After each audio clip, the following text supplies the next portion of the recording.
마태복음 20장 32절에서 34절까지 말씀 제가 봉독하여 올리겠습니다. 예수께서 머물러 서서 그들을 불러 이르시되 너희에게 무엇을 하여 주기를 원하느냐? 이르되 주여 우리의 눈뜨기를 원하나이다.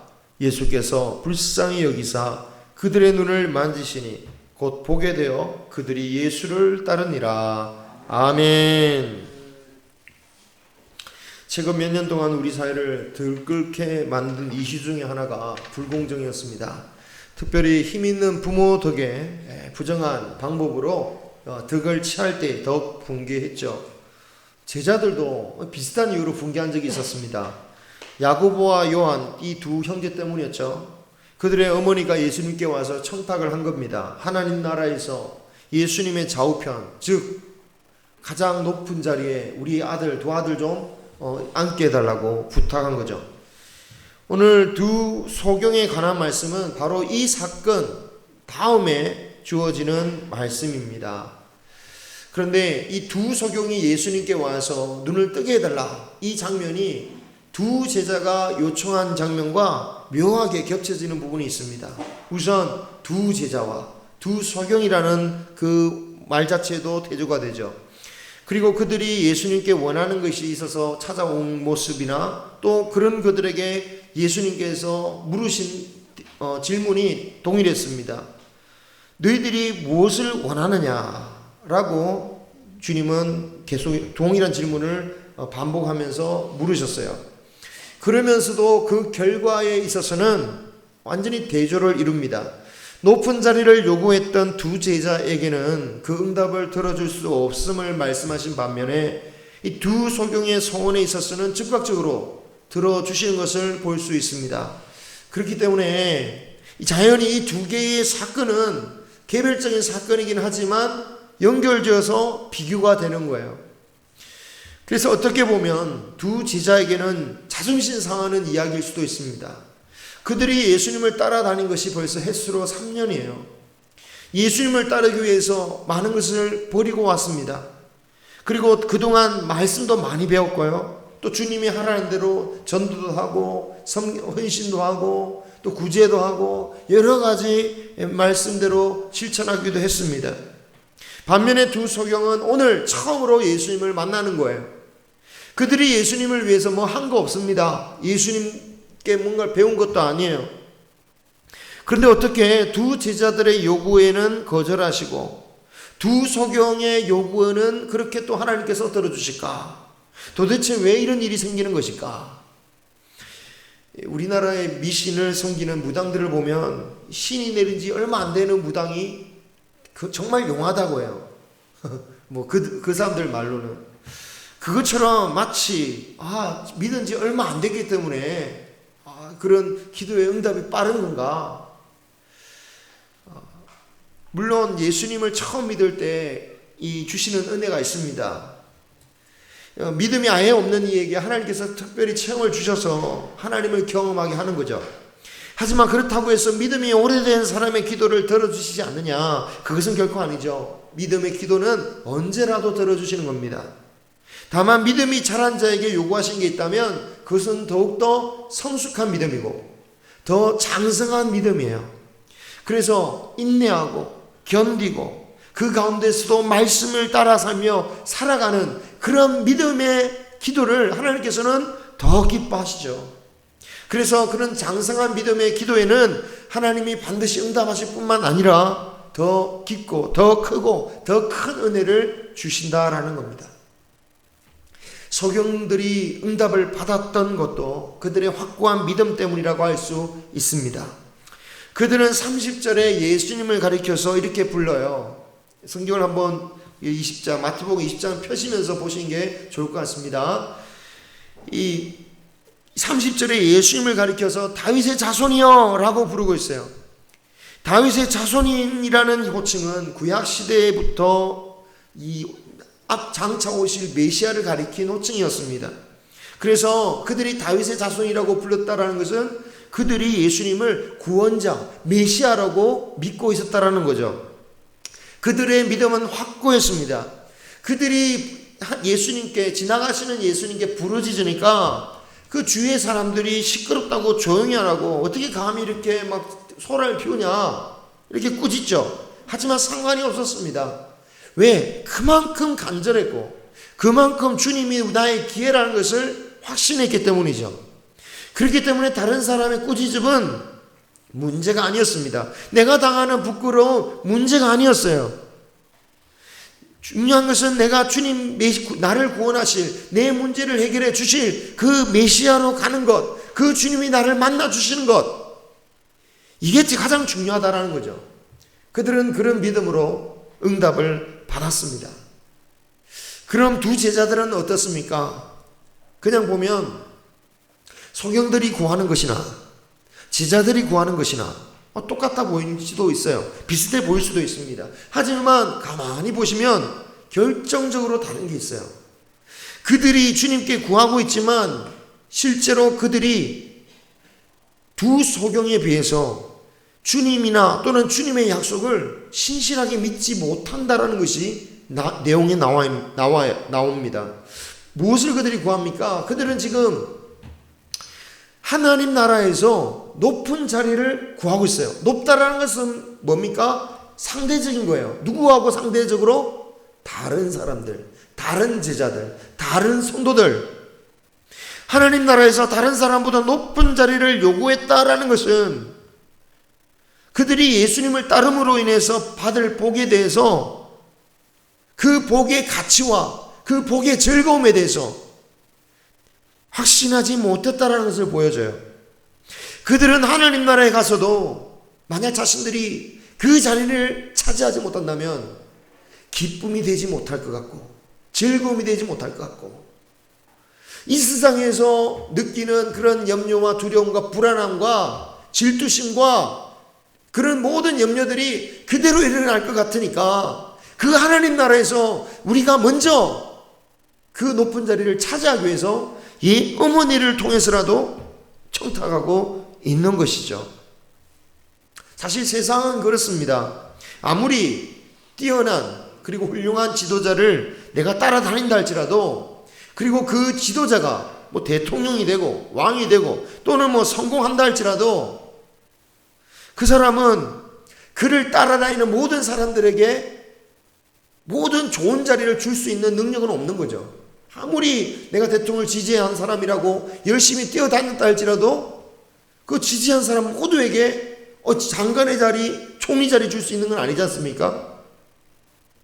그렇기 때문에 항상 누군가는 실망하기도 하고 배신감을 느끼기도 하고 분쟁이 생기기도 하는 게 세상의 모습입니다. 제자들은 예수님을 따라다니면서 똑같이 생각했던 것 같아요. 예수님에 대해서나 하나님 나라에 대해서도 그렇게 생각했고, 그래서 그들은 그 하나님 나라에서 뒤처지지 않기 위해서, 그 하나님 나라에서 큰 기쁨을 맛보기 위해서 이런 부탁을 하는 거죠. 이것은 우리를 진정한 즐거움과 기쁨의 그 행복의 그 나라에 인도하실 그 주님을 완전하게 신뢰하지 못하는 모습입니다.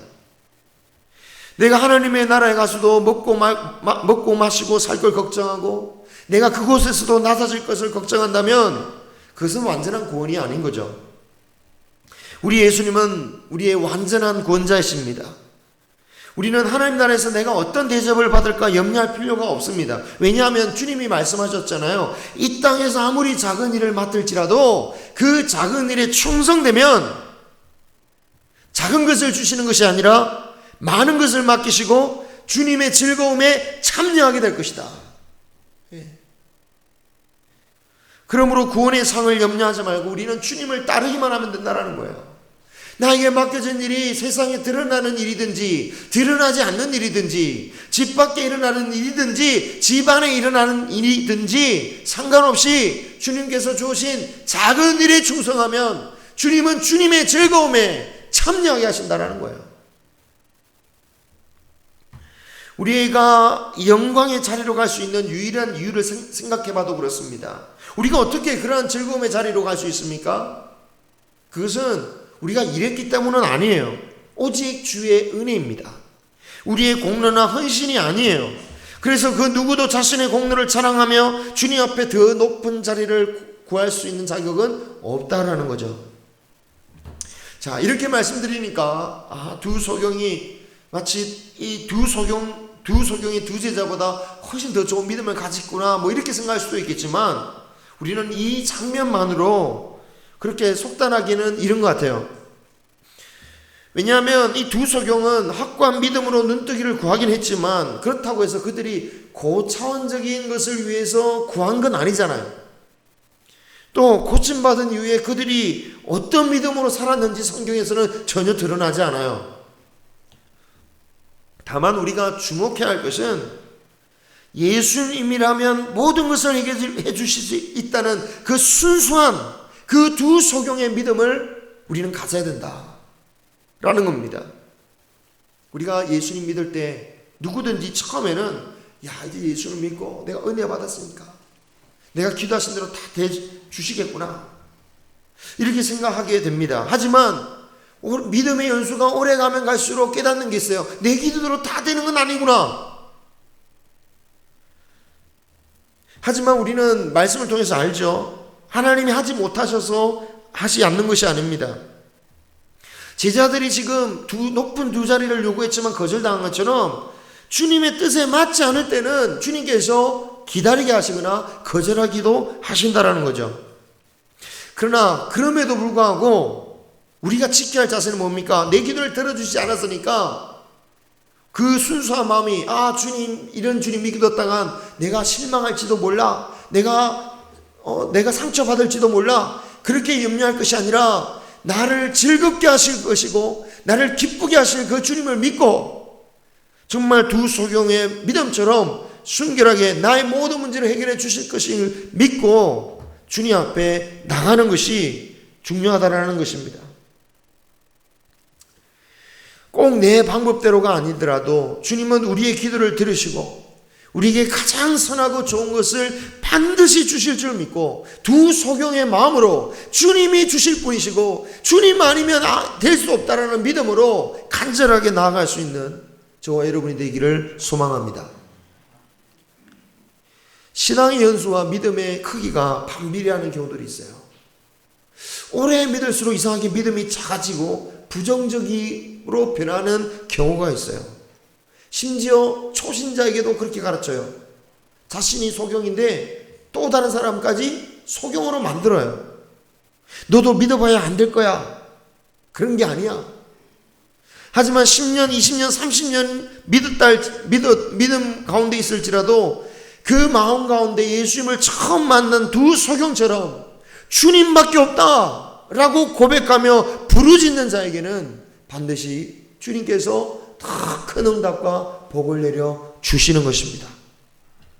이 말은 또 뒤집어 보면 아무리 믿은 지 얼마 되지 않은 사람이라도 순수하고 확고한 믿음으로 기도한다면 그 사람이 복을 받는 것이죠. 신앙은 결코 연수로 되는 게 아닙니다. 10년 믿었다고 하나님께 응답 더 잘 받는 게 아닙니다. 중요한 것은 순결한 믿음, 그 믿음으로 지금 주님 앞에 부르짖고 나아가야 된다는 거죠. 이게 신앙의 중요한 원리입니다. 이 중요한 원리는 오늘 기록되어진 20장 맨 앞에 이러한 원리가 있어요. 20장 맨 처음에 이 주님께서는 포도원 일꾼 비유를 가르치십니다. 포도원 주인이 추수를 위해서 일꾼을 고용하는데 그 부르는 시간이 각각 다르죠. 어떤 사람은 오전 9시에, 어떤 사람은 정오에, 어떤 사람은 오후 3시에, 어떤 사람은 심지어 1시간밖에 남지 않는 오후 5시에 부릅니다. 그리고 일을 시키고 나서는 나중에 그 일당을 동일하게 나눠줘요. 당연히 먼저 온 일꾼들은 왜 똑같이 주냐고 항의하죠. 세상의 섭리로 보자면 그들의 주장에 일리가 있습니다. 하지만 이런 마음으로 우리가 믿는다면 우리는 실족하게 될 거예요.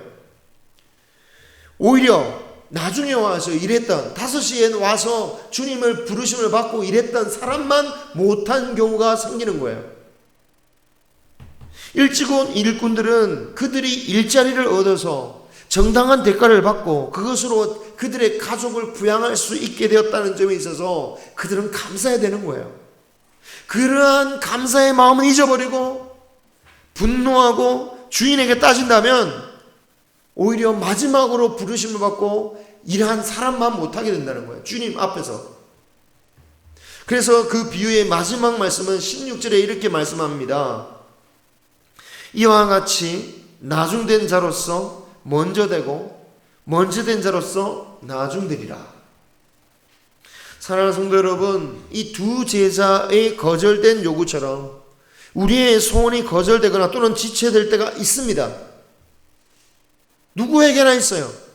저에게도 있죠. 하지만 그 순간에도 예수님만이 나의 복이시며 구원자이시고 나에게 가장 선한 것을 주시는 그 주님이시다라는 그 두 소경의 순결한 그 순수한 마음처럼, 그 순수한 믿음처럼 주님을 믿고 부르짖을 수 있는 저와 여러분이 되기를 소망합니다. 자, 이 믿음을 가진 사람에게요, 사실은 이 메시지보다 더 중요한 메시지를 사실은 이 말씀은 보여주고 있습니다. 더 중요한 메시지가 있어요. 앞서 말씀드렸지만 주님이 두 제자에게 그리고 두 소경에게 공통적으로 물어보신 질문이 있죠. 21절, 31절, 2절에 네가 무엇을 원하느냐. 각각 그 묻는 대상은 다른 대상에게 지금 주님께서 물어보고 계시지만 결국 이 두 개의 질문은 이 말씀을 읽는 우리에게 두 번씩 묻고 계시는 거예요. 우리에게 두 번을 재차해서 묻고 계세요. 뭐라고 묻고 계십니까? 정말 너는 예수님께 뭘 원하느냐? 네가 정말 원하는 게 뭐냐? 제자로서, 너희들이 주님을 따르는 제자로서 너희들이 원하는 게 뭐냐? 라고 물어보고 계시는 거죠. 제자들은 왜 예수님께서 거절하실 것을 요구했을까요? 눈을 뜨지 못했기 때문입니다. 육신의 눈을 뜨고 있지만 영의 눈을 뜨지 못하고 있어요. 그냥 그들은 육신의 눈으로 보이는 것 또는 육신의 눈으로 볼 수 있는 것만 요구하고 있는 거예요. 두 제자가 얼마나 영적인 눈이 어두웠는지를 보여주는 힌트가 있습니다. 두 제자의 요구가 시작되는 20절 보면 그때에 라는 말이 있습니다. 그러니까 이때에 요구했다는 얘기인데, 그러면 언제 그들이 요구했느냐? 앞에 보면 알겠죠. 17절 19절에 보면 예수님께서 자신이 예루살렘으로 가셔서 고난받으시고 죽고 부활하신다는 말씀을 세 번째로 하셨던 바로 그때였다라는 거예요. 이 예언은 그게 세 번에 걸쳐서 하셨는데 맨 처음 하셨을 때가 마태복음 16장입니다. 그때 베드로가 어떻게 반응하죠?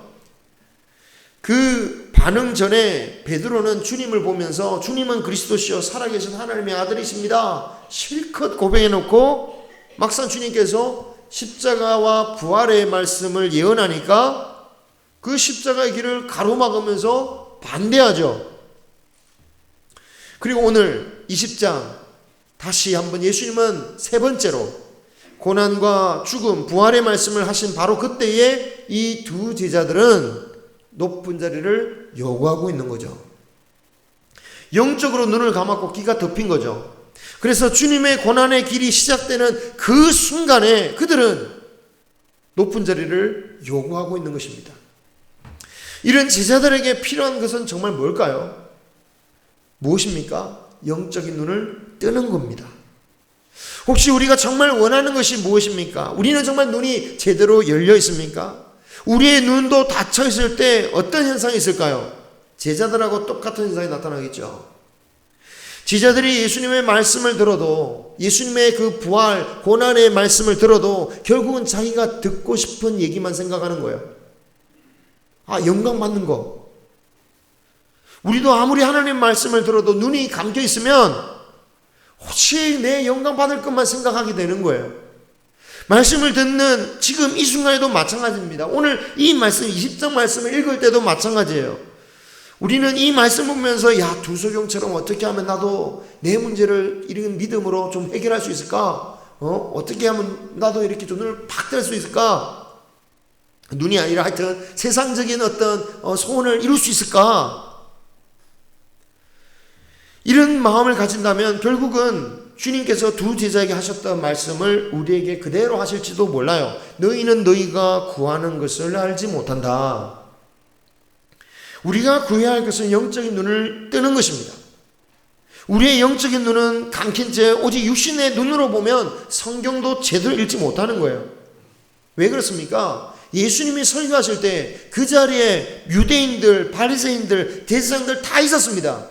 그러나 그들은 육신의 눈이, 영적인 눈이 감겨 있으니까 그 놀라운 예수님의 말씀을 듣고도, 심지어 예수님의 기적을 보고도 영적인 눈이 감기니까 못 알아듣고 오히려 거절하고 주님을 죽일 생각만 하고 있는 거죠. 영적인 눈이 떠져야 주님의 말씀이 진짜 복이구나. 만약 우리가 영적인 눈을 뜨지 못한 채 예수님을 믿는다면 그래도 구원은 받을 거라고 생각합니다. 어쨌든 믿으니까. 하지만 이 세상의 삶을 불행하게 여길 수밖에 없을 것 같아요. 바울도 그런 고백을 합니다. 영적인 눈을 뜨지 못하고 십자가를 진다면 그것은 마치 저주를 몸에 지고 살아가는 것 같다. 고린도전서 15장 19절에 이렇게 고백하죠. 만일 그리스도 안에서 우리가 바라는 것이 다만 이 세상의 삶뿐이라면 모든 사람 가운데 우리는 바울과 동역자들을 가리키는 거예요. 우리가 더욱 불쌍한 자다. 바울이 가는 부활의 길, 생명의 길이 영적인 눈이 감긴 사람의 시선에서는 그냥 고난과 환난과 죽음의 길뿐인데, 바울마저도 그 눈이 감기면 자신은 그 환난과 고난의 길을 걸어온 자신은 너무 비참한 사람이다라는 거예요. 그런데 그렇게 여기지 않습니다. 그 감옥에서 찬송을 합니다. 하나님께 영광을 돌립니다. 자신의 약한 것을 가지고, 자신이 핍박받은 것 가지고 오히려 자랑합니다. 왜냐? 영적인 눈이 떠여졌으니까. 이 험난한, 그래서 바울에게 가장 필요한 게 뭘까요? 바울에게 정말 그 가시와 같은, 그 사탄과 같은 육체를 찌르는 그런 병이 있었지만, 그는 그 자신이 정말 그것을 위해서, 고치기 위해서 간절히 기도했지만 그에게 더 필요한 게 뭐를 깨달았다는 겁니까? 와, 주님이 이것을 통하여 나를 더욱더 강하게 하시는구나. 영적인 눈이 떠지니까 그 질병을 나는 자랑한다라고 말했어요. 이 험난한 세상을 살아가면서도 우리에게 필요한 것들이 많이 있습니다. 우리의 건강도 필요하고, 재물도 필요하고, 인맥도 필요하고, 정말 많은 것들이 필요합니다. 그런데 문제는 아무리 채워넣어도 그 필요한 것들은 끝이 없어요. 그죠? 끝이 없어요. 그리고 어느 정도 필요가 채워진다 싶을 때 우리의 육신도 다 해줘요. 우리에게 정말 필요한 것은 영적인 눈을 뜨는 것입니다. 세상의 것 때문에 속상해하지 말고 이 세상의 허무함에 눈을 뜨고 하늘의 소망에 눈을 뜨시기 바랍니다. 곤고한 삶 가운데 두려움 속에서도 나를 지켜주시는 하나님의 천사들을 볼 수 있는 눈이 열려지기를 소망합니다. 아람 군대가 엘리사를 잡기 위해서 수많은 기병대와 병거들, 군사들을 보내어서 겹겹이 에워쌉니다. 이때 엘리사의 사환, 엘리사의 시종이 절망하면서 이렇게 말하죠. 우리가 어찌하리까? 그때 엘리사가 기도합니다. 무슨 기도를 합니까? 군대를 보내주시옵소서. 아닙니다. 이렇게 기도합니다. 사원의 눈이 열어지게 하여 주시옵소서. 그렇습니다. 우리가 이미 돕고자 하신 그 하나님의 은혜와 기적을 볼 수 있는 눈이 열려지도록 우리는 기도할 줄 믿습니다. 우리가 필요한 것을 달라고, 도와달라고 마땅히 기도해야 되지만, 그러나 그보다 더 중요한 것은 눈을 열어서 하나님이 함께 하심을 볼 수 있게 하옵소서. 이 코로나와 같은 상황에서 우리가 처한 어려움 속에서 주님이 뜻하시는 게 뭔지, 우리가 코로나 빨리 없애게 해달라고 기도해야 되겠지만, 그러나 그와 보다 더 중요한 것은 이 속에서 주님이 바라시는 게 뭔지 영적인 눈으로 봐야 된다라는 거예요. 나 자신이나 또 다른 사람을 탓하기보다 나를 이렇게 인도하신 영적인 의미가 있음을 발견해야 됩니다. 다른 사람 탓하고 내가 이 어려운 것을 다른 사람 탓하기 시작하면 이건 절대로 영적인 의미 찾지 못해요. 왜? 이것은 오로지 그 사람 때문이니까. 하지만 하나님께서 나에게 주신 것을 깨닫고 깨닫는다면 그 속에서도 우리는 참 소망을 발견하고 우리가 해야 할 바를 알게 된다라는 거죠. 이스라엘이 멸망할 때 하박국 선지자는 도대체 하나님의 뜻이 어딨냐라고 묻습니다. 왜 악인들 때문에 의인이 핍박을 받아야 되느냐? 이스라엘이 멸망한 것은 이스라엘 백성들의 타락이기도 하지만 그 중에도 의인들이 있거든요. 아니, 의인들은 구해 주셔야지 왜 악인들 때문에 의인들까지 핍박을 받고 심지어 더 악한 바벨론 사람들에 의해서 멸망받아야 됩니까? 라고 했습니다. 하지만 그 고난은 악인들만을 위한 것이 아닌 의인들에게도 필요한 것임을 주님은 그 하박국은 깨닫고 하나님을 찬양하게 됩니다. 그래서 소를 빼앗겨서 텅 빈 외양간을 바라보면서도 전쟁과 탈취로 인해서 망가져버린 밭과 다 털려간 과일나무들을 보면서도 여호와로 인하여 즐거워할 수 있다라고 고백하는 거죠. 주님께 자리를 구했던 두 제자들, 그리고 화를 내었던 그 나머지 제자들, 그들 모두가 영적인 눈이 감겨진 사람들이었습니다. 하지만 그들이 영적인 눈을 떴을 때 그들은 과감하게 고난과 순교의 길을 마다하지 않고 걸어갈 수 있었죠. 오늘 두 제자 야고보는 12제자들 중에 최초의 순교자가 됩니다. 그리고 이 사도 요한은 제자 중에 유일하게 순교를 피할 수는 있었으나 평생토록 고난과 환난 속에서 복음을 전했던 사람이었습니다. 오늘 두 소경의 말씀은 어찌 보면 겉으로 보면 기도하면 우리도 원하는 걸 다 이룰 수 있겠구나 그것처럼 보이지만 실상은 우리가 간절히 바라고 구하고 두 소경처럼 구해야 될 게 뭐냐? 그것은 눈을 뜨는 것이다. 영적인 눈을 뜨는 것이다 라는 것을 말씀하고 있는 것입니다. 소경들이 눈을 뜨는데 얼마나 간절했습니까? 그처럼 우리도 영적인 눈을 뜨는데 얼마나 간절한 마음을 가지고 있습니까? 세상살이를 하기 위해서 정말 처절하게 살아가는 모습을 보게 됩니다. 생계를 위해서 부끄럼도 감수합니다. 더러운 것도 만지고 위험한 곳에도 갑니다. 심지어 목숨도 겁니다. 우리 성도님들도 평생 동안 일하시면서 자신의 몸이 부서지도록 일하시고 고난과 고통을 이기면서 정말 살아오셨습니다. 그런데 오늘 말씀은 우리에게 묻고 있어요. 세상에 살기 위해서 그렇게 많은 고난과 장애를 극복하기 위해서 그렇게 간절하게 살아왔다면 너희들이 영적인 눈을 위해서도 영적인 눈을 뜨기를 간절히 너희들은 구해야 된다. 우리에게 정말 필요한 것은 눈을 뜨는 것입니다. 우리의 눈을 뜨고 나면 우리의 이 땅에 있는 우리의 십자가도 또 의를 위한 고난도 시련도 그것이 얼마나 가치 있는 것인지 그것을 누리는 것이 얼마나 큰 복인지 알게 될 것입니다. 눈을 떠서 정말 주님께 구해야 할 것이 무엇인지 바로 볼 수 있는 우리 모두가 되기를 소망합니다. 정말 눈을 뜨기를 간절히 원해서 나의 눈을 뜨게 하여 주시옵소서 기도할 수 있는 저와 여러분 되시기를 주님의 이름으로 축원합니다. 기도하겠습니다.